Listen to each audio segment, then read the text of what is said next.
The concept of formal charge is investigated in this question. After you've read the question, be sure you understand it. Here it's important that you know that formal charge is just a way of accounting for the location of charge in a structure. The question asks for the correct formal charges on the structure given, and then inquires if there's a better structure.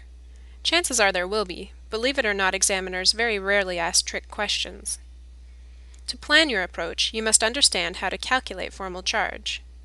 The rule is to take the number of valence electrons that an atom should have, and subtract from that the number of electrons actually assigned to it.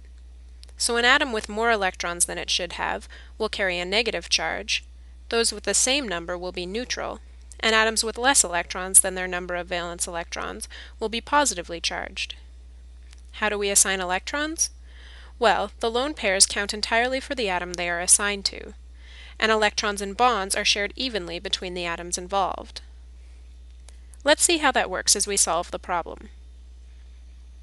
The oxygen atom in this case has a formal charge equal to 6, its valence electrons, minus 7. That equals minus 1. The 7 comes from the 3 lone pairs on oxygen, and half the electrons in the CO bond. In other words, 3 times 2 plus 1 is 7. Bromine has 7 valence electrons, and just like oxygen, has 7 electrons assigned to it. So it has a formal charge of 7 minus 7 equals 0. Chlorine is like bromine in having 7 valence electrons, but it only has 6 electrons assigned to it, 4 from the 2 lone pairs, and 2 from sharing the double bond with carbon. 7 minus 6 is plus 1. Is there a better structure than this? Let's look for one. The double bond has been drawn between carbon and chlorine. But what if we draw it somewhere else?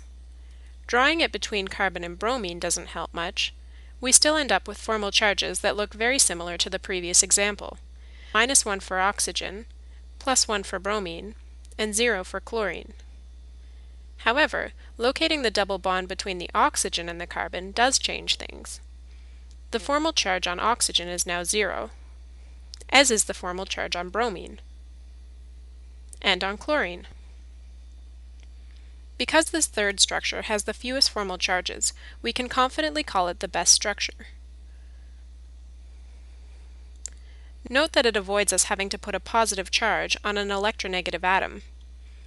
So, check your answer. We've nailed down all the charges and provided a better structure, so we can be confident that we're done.